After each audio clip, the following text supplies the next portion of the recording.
Bonjour à toutes et à tous. Rappelez-vous, c'était au XIXe siècle, il y avait jusqu'à 65% des Belges de l'époque, en tout cas des Belges qui pouvaient aller voter, donc des hommes plutôt riches, plutôt éduqués, qui n'allaient pas voter. Et donc, faisant face à ce taux d'abstention qui pouvait s'expliquer par les longues distances à parcourir, mais aussi par les élections qui étaient assez répétées, d'autant plus qu'elles se tenaient en semaine, souvent un mardi, le législateur a décidé à un moment donné qu'il fallait ouvrir le débat sur le vote obligatoire. Et face à ce double constat d'abstention élevée, mais aussi parce que c'était la période où le suffrage universel plural à l'arrivée, face à une crainte des électeurs radicaux, on a décidé en Belgique, en 1893, d'introduire le vote obligatoire. Et de ce fait-là, la Belgique était parmi les premiers pays, ou les premières régions du monde à y contribuer à ce vote obligatoire, puisque en Géorgie et dans certains cantons suisses, seulement on trouvait le vote obligatoire. La Constitution de l'époque disait tout simplement pour les élections de la Chambre et également du Sénat, le vote est obligatoire et secret. 120 ans plus tard, où est-ce qu'on en est? La Belgique fait figure d'exception, on est parmi les derniers.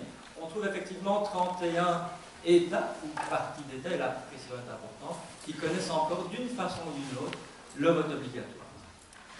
Mais ce qu'on doit directement ajouter, c'est que ces réalités de vote obligatoire, en fait, sont très différentes en termes de sanctions, en termes d'étendue, en termes d'application. Et pour ne donner que l'exemple le plus ancien, celui de la Géorgie, donc, qui date de 1777, le vote là-bas n'a jamais été appliqué obligatoire. Le vote a toujours été obligatoire, mais il n'a jamais été appliqué. Et donc, parmi les pays où on trouve effectivement une vraie volonté de vote obligatoire, la Belgique fait figure toujours d'exception, même si on le sait, et c'est parfois rappelé par les ministres de la Justice, les sanctions ne sont pas tellement appliquées. Si on se tourne maintenant vers la Wallonie, plus spécifiquement, puisque c'est là-dessus qu'on va baser notre intervention de cette matinée, que trouve-t-on? Eh bien, pour les élections régionales, effectivement, le vote est également obligatoire. C'est l'article 26 bis. Les élections provinciales et communales n'échappent pas, vous le savez bien, à cela. Article 4111-1 du Code wallon de la démocratie locale et de la décentralisation. Qu'en est-il alors pour les populations non belges, les électeurs non belges? C'est une précision importante. Vous le savez certainement, les personnes d'origine non belge au sein de l'Union européenne ou à l'extérieur de l'Union européenne ont la possibilité d'être inscrits comme électeurs. Lorsqu'ils choisissent cette possibilité, donc lorsqu'ils s'inscrivent, le vote obligatoire s'applique à eux.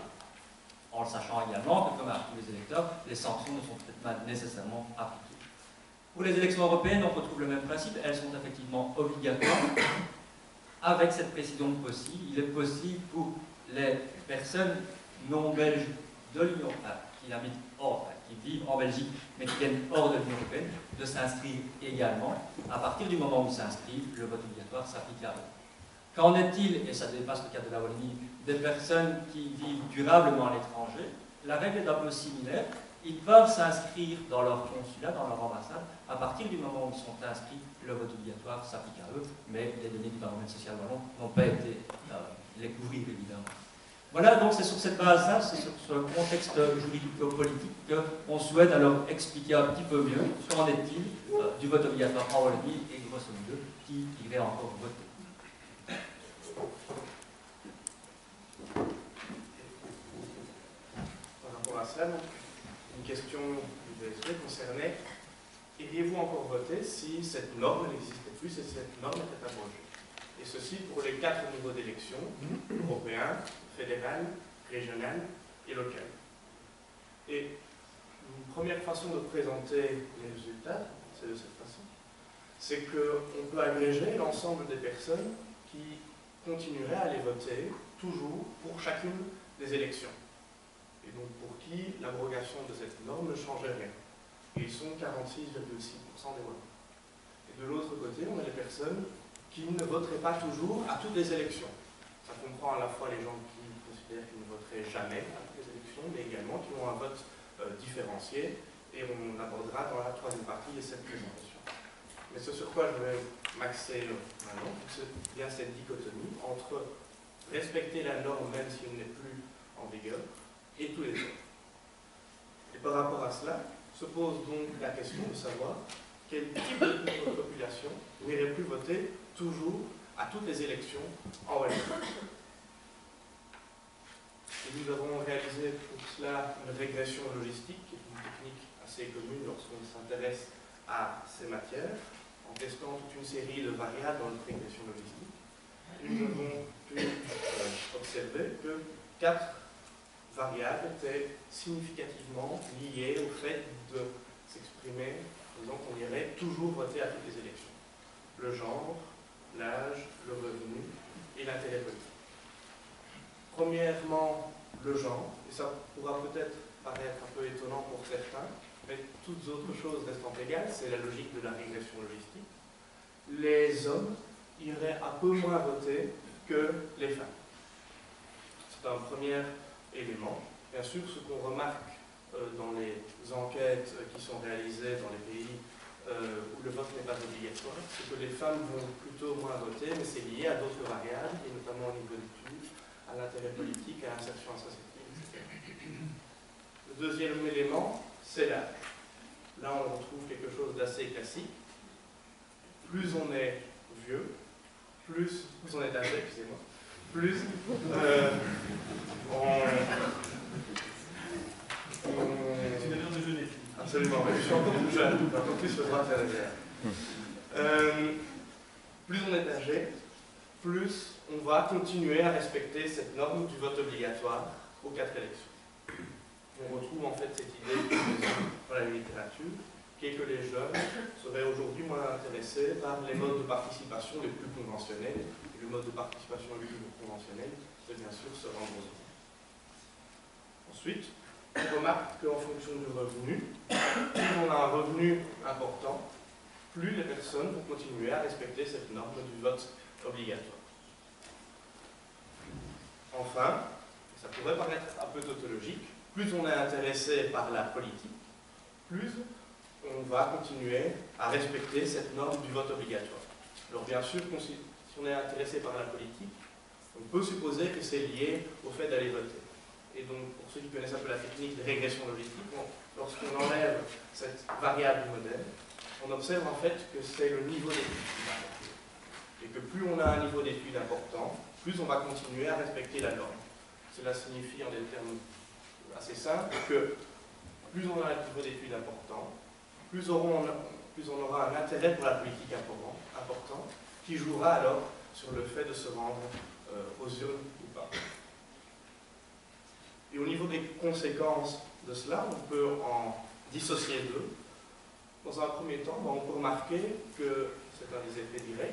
Les populations les plus fragiles, celles qui sont les moins avantagées, au niveau d'études, revenus, disent qu'elles se rendraient moins souvent aux urnes. Et ça peut faire écho à certains arguments que l'on observe dans le chef de certains discours politiques, qui tentent à dire que le vote obligatoire, en forçant les personnes à aller voter, et particulièrement celles qui sont les moins favorisées, force en fait une participation plus égalitaire.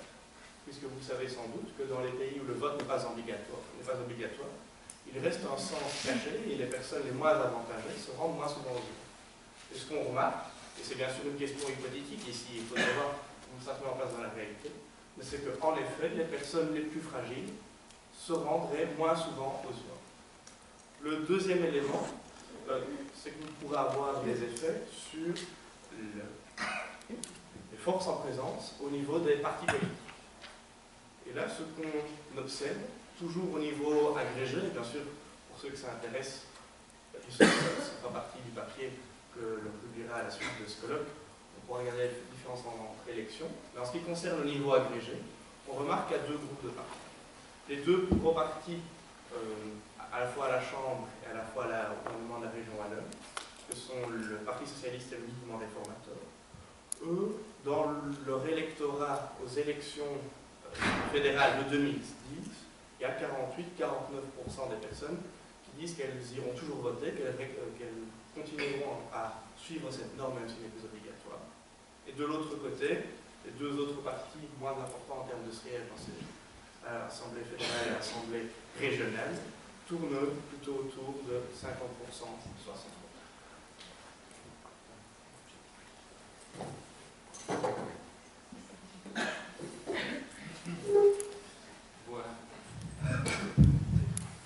Voilà, donc pour Vincent l'a fait remarquer, on avait agrégé d'abord cette variable pour les 4 niveaux d'élection, donc le niveau communal, le niveau régional, fédéral et européen.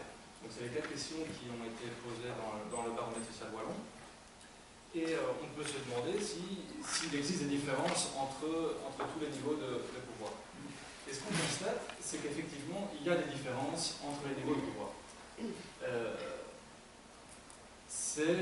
Il semble que ce seraient les élections communales qui devraient au moins souffrir en cas de vote obligatoire en Belgique, puisque 60,8% des Wallons diraient qu'ils iraient toujours voter aux élections communales. Et ensuite, en fait, on descend, on a un deuxième groupe qui sont les élections régionales et fédérales, qui sont très similaires, autour de 55%. Et les élections qui en pratiquent le plus, finalement, sont les élections européennes, puisqu'on aurait un taux de participation d'une 50aine de pourcents. Donc en fait, on perd grosso modo 5% entre communal, régional et fédéral, et puis ensuite avec les européennes. Donc ce qui est intéressant de voir, c'est qu'évidemment, c'est le niveau le plus proche du citoyen qui, semble-t-il, l'intéresse le plus. Et alors, qu'est-ce qu'on peut en tirer comme conclusion? La première, c'est qu'on peut remettre en cause la théorie qui avait été développée par Reif et Schmidt en 1980 du First Order Election et Second Order Election. Eux, ce qu'ils disaient en gros, c'est que il y a les élections First Order Election qui sont les élections nationales dans les pays, ou les élections fédérales. Et que toutes les autres élections, qu'elles soient régionales, européennes ou locales, seraient des élections de second ordre. Et nous, ce qu'on a envie de dire, c'est qu'en tout cas, au niveau de la participation, et donc eux, évidemment, on s'en fera uniquement sur la participation, mais au niveau de la participation, finalement, les élections de premier ordre seraient bien les élections communales et non pas les élections fédérales. Et si les élections fédérales devaient être de premier ordre, le régional serait carrément au même niveau. Et effectivement, comme eux l'avaient mis dans leur théorie, et là on le retrouve aussi ici, c'est que les élections européennes sont là clairement les élections les moins privilégiées par les Wallons. La deuxième chose qu'on peut déduire, c'est que les Wallons auront donc un vote différencié, c'est-à-dire qu'ils vont choisir en fonction des élections d'aller voter ou de ne pas aller voter. Et alors, qu'est-ce qu'on trouve ici? C'est que 43% des Wallons iront toujours voter pour toutes les élections, sans distinction du niveau de pouvoir. Ensuite, on aurait 38% des Wallons qui n'iraient pas toujours voter pour tous les niveaux de pouvoir. Et enfin, on a quand même 19% des Wallons qui disent qu'ils iront toujours voter à un certain niveau, mais pas forcément aux autres. Et donc, il y a toute une série de combinaisons possibles en décidant d'aller voter à 3 niveaux, 2 niveaux, un seul niveau. Et donc, 19% des Wallons se retrouveraient dans cette catégorie-là. Ici, grosso modo, ce sont toutes les possibilités, mais on n'y voit pas grand-chose. Donc, j'ai repris les 19% et refait une table. Et donc, ce qu'on voit, c'est que 32% des Wallons qui feront le vote différencié n'iraient voter toujours qu'au niveau communal. Ce qui est assez intéressant, c'est-à-dire qu'ils décident de voter uniquement au niveau le plus proche de chez eux, finalement, et de ne pas aller voter pour des élections qui ont peut-être des enjeux plus importants ou qui ont plus de répercussions directement pour eux. Le 22%, ce sont les électeurs wallons qui votent de manière différenciée, qui décideraient d'aller voter à toutes les élections toujours, sauf aux européennes. Et donc là, on voit un rejet finalement du Congrès quand même assez conséquent parmi ces votes différenciés. Et nous, on a décidé de s'intéresser à ces électeurs dits communaux, c'est-à-dire ceux qui n'iraient voter toujours qu'aux élections communales. Et on s'est demandé qui sont-ils finalement et qu'est-ce qu'on peut en comprendre de leur manière d'agir. Et donc si on les compare avec les électeurs qui iraient toujours voter pour toutes les élections, et en utilisant les mêmes variables décrites tout à l'heure par Vincent, l'intégration logistique, on peut tirer 2 effets qui sont significatifs. Le premier, c'est l'intérêt pour la politique. Et contrairement à ce que Vincent a montré tout à l'heure, ou pas forcément contrairement, mais ce qu'on constate ici, c'est que finalement ce sont les moins intéressés qui ont la plus grande probabilité d'aller voter uniquement au communal de manière régulière. Au plus l'intérêt augmente, finalement, au plus ça veut dire que que les gens auront une tendance à aller voter à toutes les élections. La deuxième variable qu'on a trouvée, c'est la densité de population.